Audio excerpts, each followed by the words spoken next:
Leitura do livro Dialética da Razão Objetiva, de Samael Aun Weor, 1990, Prática 2. Bom, saber viver. Começaremos nosso discurso essa noite dizendo que, antes de tudo, meus estimados irmãos, faz-se necessário saber viver.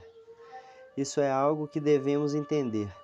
Quando conversamos com alguém, este nos conta diversos acontecimentos da sua vida. Fala-nos, digamos, de acontecimentos, do que lhe aconteceu em determinados períodos da sua história pessoal, como se a vida fosse somente uma cadeia de eventos.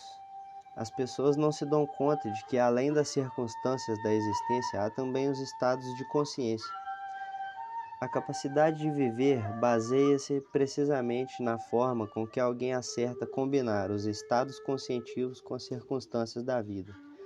Pode-se dar o caso de que uma circunstância que nos pudesse fazer feliz não faça devido a que não sabemos combinar o estado conscientivo com o evento em si. Quando examinamos o mundo em que vivemos, podemos verificar o fato contundente, claro e definitivo de que há pessoas que queriam ser felizes e não são. Conhecemos muitos casos concretos de sujeitos que têm uma boa casa, um bonito carro, uma magnífica esposa, preciosos filhos, dinheiro suficiente e, no entanto, não são felizes. Em troca, podemos ver o caso de indivíduos pobres que passam necessidades e, possivelmente, gente trabalhadora de pá e picareta, que não gozam de uma formosa mansão, não têm mais dinheiro do que aquele que precisam para a subsistência diária, que não dirigem elegantes automóveis do último modelo e, no entanto, são felizes em seus lares. Seus filhos são pobres, porém limpos, asseados. Suas esposas, trabalhadeiras e sinceras. Assim, pois, não é o dinheiro em si mesmo que pode nos dar a felicidade.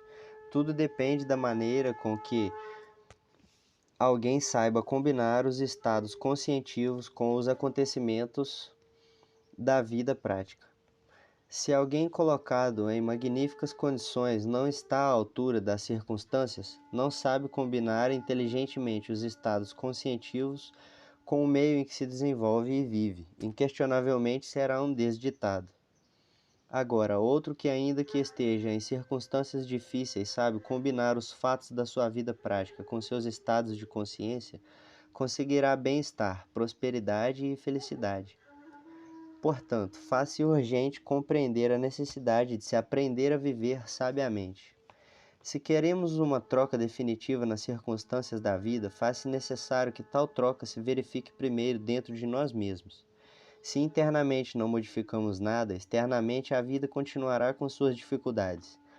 Antes de tudo, é preciso que nos tornemos donos de nós mesmos. Enquanto alguém não saiba governar a si mesmo, tampouco saberá governar as difíceis circunstâncias da vida. Quando contemplamos os diversos acontecimentos da vida, quando vemos essa ordem de coisas, podemos evidenciar que as pessoas são verdadeiras máquinas que não sabem viver.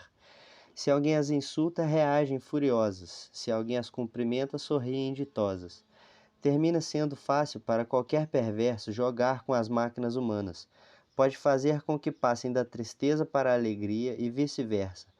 Só com umas quantas palavras. Que fácil lhes resulta, não é verdade? Basta que nos insultem para reagirmos e basta que alguém nos bata amigavelmente no ombro para sorrirmos contentes. Não sabemos governar a nós mesmos, só os outros que nos governam. Isso de fato é lamentável. É necessário se compreender o que é a mente e o que é o sentimento e o sentimentalismo. Se estudarmos judiciosamente o ser, veremos que a mente não é o ser. Fala-se muito do corpo mental na teosofia. As diversas escolas do pensamento o citam. Porém, isso não quer dizer que todos os humanoides já tenham um veículo mental. Existe manas, como se diz no sânscrito, ou seja, substância mental, depositada em cada um de nós. Porém, isso não significa possuir realmente o veículo da mente. Em todo caso, a mente, seja que o ser humano possua já tal veículo, ou que esteja começando a criá-lo, não é mais do que um instrumento de manifestação, mas não é o ser. O sentimento tampouco é o ser. No passado, senti-me inclinado a crer que o sentimento em si mesmo correspondia verdadeiramente ao ser. Mais tarde, depois de severas análises, vi-me na necessidade de retificar tal conceito. Obviamente, o sentimento vem do corpo astral dos seres humanos. Poderiam me objetar dizendo que nem todos possuem esse precioso veículo quetzaliano. Nisso estaríamos de acordo, mas existe sim em cada um de nós a emoção, a substância correspondente. Seja que se tenha o veículo sideral ou não, ocorre em nós. Claro está. Isso que se chama sentimento. Em seu aspecto negativo, o sentimentalismo converte-nos em entes demasiado negativos, porém em si mesmo o sentimentalismo não é tampouco o ser. Pode pertencer ao centro emocional, mas não é o ser. A mente tem o seu centro, o centro intelectual, mas não é o ser. O centro da mente, o intelecto, está no cérebro, isso é óbvio, mas não é o ser. O sentimento que corresponde ao centro emocional ou ao cérebro emocional está na região do plexo solar, abarca até os centros simpáticos e o coração, mas não é o ser. O ser é o ser, e a razão de ser do ser é o próprio ser. Por que temos de nos deixar levar pelos centros da máquina? Por que permitir que o centro intelectual ou emocional nos controle? Por que temos de ser escravos dessa máquina? Precisamos aprender a controlar todos os centros da máquina e não converter em amos, em senhores. Há 5 centros na máquina: intelectual, emocional, motor, instintivo e sexual. Porém, estes 5 centros da máquina não constituem o ser. Assim, pois, nem sentimento, nem mente são o ser. Por que sofrem os seres humanos? Porque permitem que o pensamento e o sentimento intervenham nas diversas circunstâncias da vida? Se nos insultam imediatamente, reagimos insultando. Se ferem o nosso amor próprio, sofremos e até nos encolerizamos. Quando contemplamos todo o panorama da vida, podemos evidenciar claramente que somos, digamos, troncos no oceano, devido precisamente a que permitimos que, nas diversas circunstâncias da nossa existência, a mente e os sentimentos se intrometam sempre. Não damos oportunidade à essência, ao ser, para que se expressem através de nós. Sempre tentamos resolver as coisas por nossa conta. Reagimos diante de qualquer palavra dura, diante de qualquer problema, diante de qualquer dificuldade, etc. Sentimos-nos feridos quando alguém nos ofende ou contentes quando alguém nos elogia. Temos sido vítimas de todo mundo joga conosco. Somos, dissemos, troncos nas embravecidas ondas do grande oceano. Nós não somos donos de nós mesmos. Por que nos preocupamos? Pergunto a mim e pergunto a vocês. Por um problema, responderão. A preocupação, meus caros irmãos, é um hábito de muito mau gosto, de nada serve e nada resolve. Qualquer um precisa aprender a viver de instante a instante, de momento a momento. Por que alguém teria de se preocupar? Assim, pois, antes de tudo, não permitimos que a mente e os sentimentos se intrometam nas várias circunstâncias da vida. A personalidade humana deve se tornar tranquila, passiva. Isso implica, de fato, numa tremenda atividade da consciência. Isso significa aprender a viver conscientemente. Significa pôr as bases para o despertar. Todos gostariam de ver, ouvir, tocar ou apalpar as grandes realidades dos mundos superiores. Como poderiam os adormecidos converterem-se em experimentadores das grandes realidades? Como poderiam aqueles que têm a consciência em sonhos ser investigadores da vida nas regiões suprassensíveis da natureza e do cosmos? Se despertássemos a consciência, poderíamos comprovar o fato concreto de que o mundo não é da maneira como estamos vendo. Muitas vezes disse e torno a repetir que todas aquelas maravilhas que figuram naquele livro, As Mil e Uma Noites, que todos aqueles prodígios e fenômenos da antiga Arcádia, que todos aqueles milagres da primogênita terra, daqueles tempos em que os rios de água pura da vida vertiam leite e mel, não se acabaram. Eles continuam acontecendo de instante a instante, de momento a momento, aqui e agora. Poderiam me objetar dizendo, se isso é assim, por que não os vemos? Por que não presenciamos o insólito? Por que não se nos dá a possibilidade de experimentar tais maravilhas? A resposta é a seguinte: ninguém nos impede de ver e ouvir o que ocorre ao nosso redor. Se tais fenômenos não são perceptíveis nesse momento para os nossos sentidos exteriores, isso é devido a um único motivo e, por certo, muito grave. Estamos em estado de hipnose, adormecidos. Qualquer sujeito em transe hipnótico torna-se incapaz de perceber esses fenômenos. Muito se disse sobre o abominável órgão cundartiguador, órgão fatal que a humanidade teve em tempos antigos e que não perdeu totalmente. Sabemos muito bem que ainda existe um resíduo ósseo na parte mais inferior da espinha dorsal. Ninguém o ignora. Tal resíduo pertence ao abominável órgão cundartiguador e possui, entre outras coisas, um formidável poder hipnótico. Essa corrente hipnótica coletiva geral é fascinante. Se vemos alguém, por exemplo, vestido com extravagância na rua, sentimos assombro e exclamamos: que sujeito mais excêntrico! Outro que esteja conosco dirá: assim está a moda. Alguém mais adiante comentará: eis aí um hippie. Um ancião que passe por ali se lamentará a pensar: como estão as pessoas hoje em dia? Porém, tanto um como os outros estão em estado de hipnose. Submetam vocês qualquer sujeito a um sonho hipnótico profundo. Digam-lhe depois que está no meio do oceano e que tire a roupa. Senão, irá se afogar. Vocês o verão tirar a roupa. Digam-lhe que é um grande cantor e vocês o verão cantando, ainda que na realidade só dê alaridos. Digam-lhe que se deite no chão e ele se deitará, que fique de cabeça para baixo e ele ficará. Tudo porque está hipnotizado. Fiz há pouco uma viagenzinha ao porto de Vallarta, México. Ali existe, como em Acapulco, um barco para os visitantes. Não vi inconveniente algum em comprar uma passagem a fim de ser levado até uma praia próxima. O trajeto foi ameno e delicioso. É agradável navegar no Oceano Pacífico. Apareceu ali um certo cavalheiro, um animador que agiu como um hipnotizador.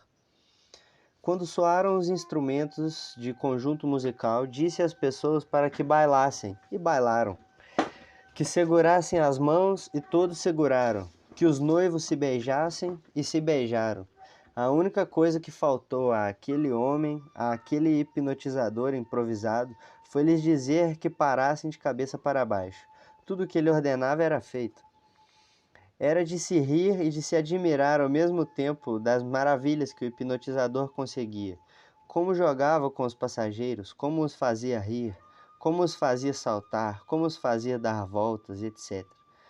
Claro que eu, um sujeito acostumado a me manter em estado de alerta percepção, em estado de alerta novidade, me limitei exclusivamente a ver aqueles tontos agirem em estado de hipnose.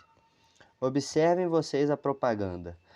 Comprem tal remédio infalível contra a tosse. Todo o anúncio dá ordens ao povo hipnotizado para que vá a tal ou qual lugar, para que comprem tal ou qual sabonete, tal ou qual perfume, para que visite tal ou qual consultório, etc.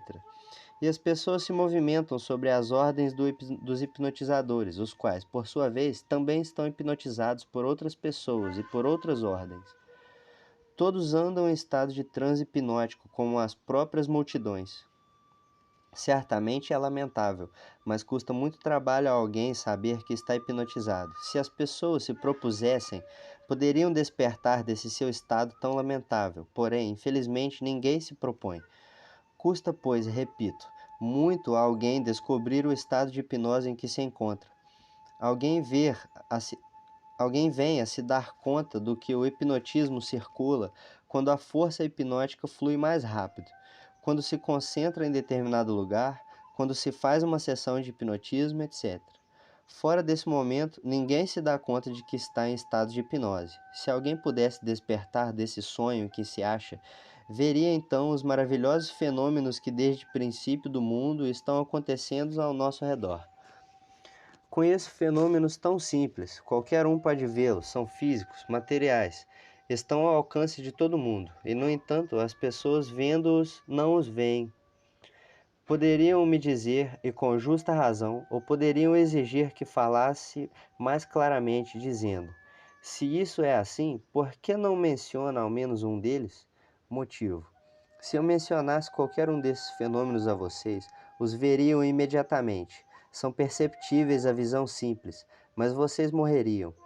Acontece que todos esses fenômenos atualmente correspondem a forças e prodígios que estão sob a zelosa vigilância de certos elementais muito fortes, que, ao verem que foram descobertos, provocariam a morte dos curiosos.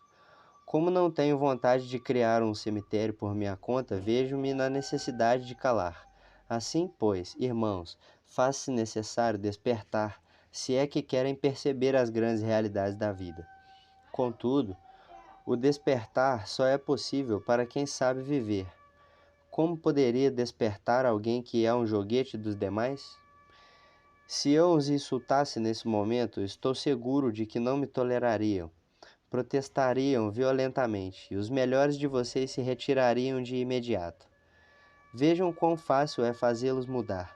Basta que eu lhes diga uma palavrinha áspera e já se põem desgostosos e furiosos.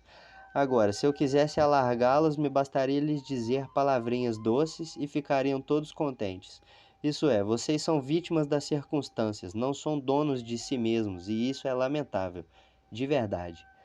De maneira que, irmãos, quem quiser ser dono de si mesmo deve começar por não permitir que a mente e os sentimentos intervenham nos assuntos da vida prática.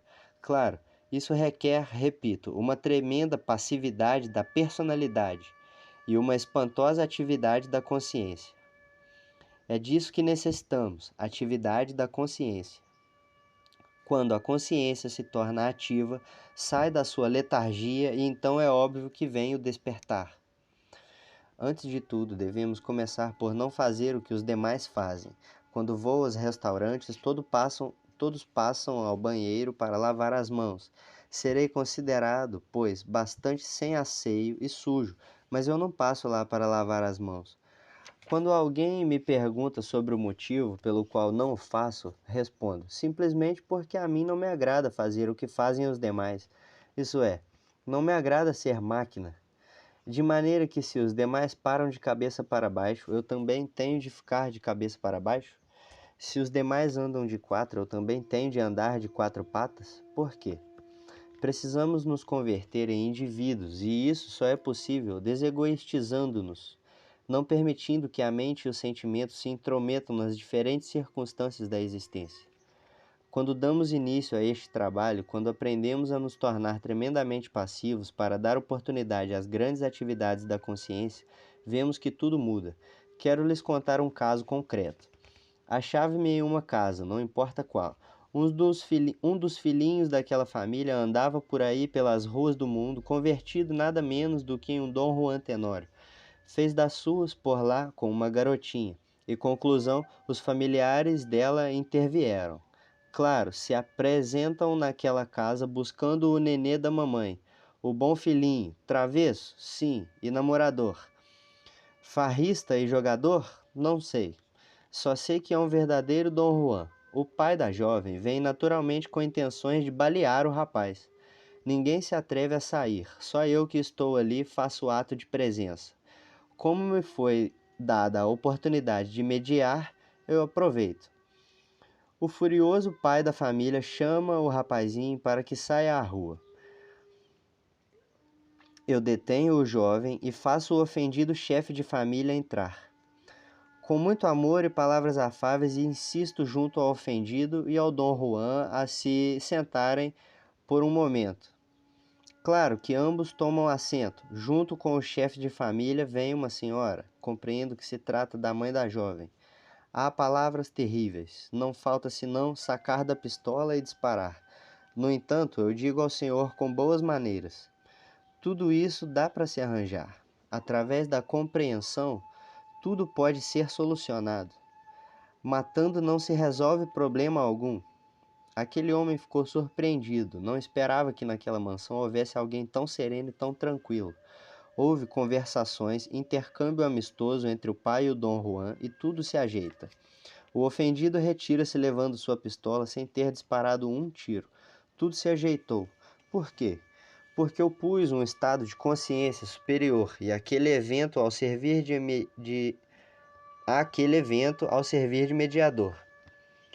Porém, se eu tivesse aconselhado aquelas pessoas a proceder com violência, se eu mesmo dando-me as de bom amigo tivesse respondido com palavras duras, as circunstâncias teriam sido diferentes e o Dom Juan teria ido parar no panteão e as duas famílias teriam se enchido de luto e de dor. De maneira que as circunstâncias da vida dependem de nossos estados de consciência. Mudando alguém seu estado de consciência, muda as circunstâncias. Isso é tudo. As circunstâncias da vida não poderiam ser mudadas se não mudássemos antes nossos estados de consciência. Convido-vos, pois, à mais profunda reflexão. Conforme formos permitindo que a consciência se manifeste, conforme formos controlando a mente e o sentimento, a fim de que não metam seus narizes onde não devem, o resultado será maravilhoso. Por quê? À medida que a consciência se torne mais ativa, o processo do despertar se acentua. Não apenas mudam as circunstâncias que nos rodeiam, como também começamos a notar que nas horas em que o corpo físico dorme, trabalhamos e vivemos, digamos, fora do corpo físico de forma mais consciente. Assim, à medida que a personalidade vai se tornando mais e mais passiva, à medida que a mente e o sentimento foram sendo controlados, a fim de que não se metam aonde não devem, o despertar será cada vez maior. Por fim, terminaremos nos convertendo em grandes investigadores da vida nos mundos superiores. Quem quiser despertar terá de fazê-lo aqui e agora. Quem desperta aqui e agora, desperta em todos os rincões do universo. Bem, meus caros irmãos, até aqui com esta prática. Paz inverencial. Mestre, é possível que alguém esteja desperto ainda que permaneça engarrafado no ego? Sim, se a consciência conseguiu despertar é porque o ego perdeu volume, obviamente. Quando o despertar é radical, total, absoluto, o ego já não existe. Na proporção que o ego vai sendo reduzido a cinzas, a consciência vai despertando. O despertar nunca é imediato, vai se processando de forma gradativa.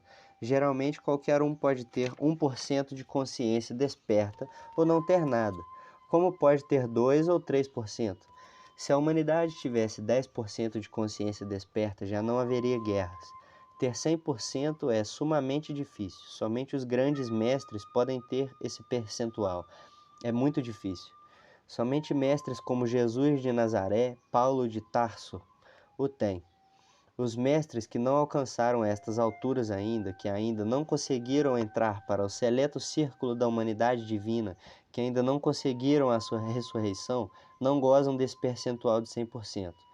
Assim, pois, devemos refletir profundamente. Há vários percentuais de consciência. Devemos melhorar sempre. Ter 5% ou 10% pelo menos.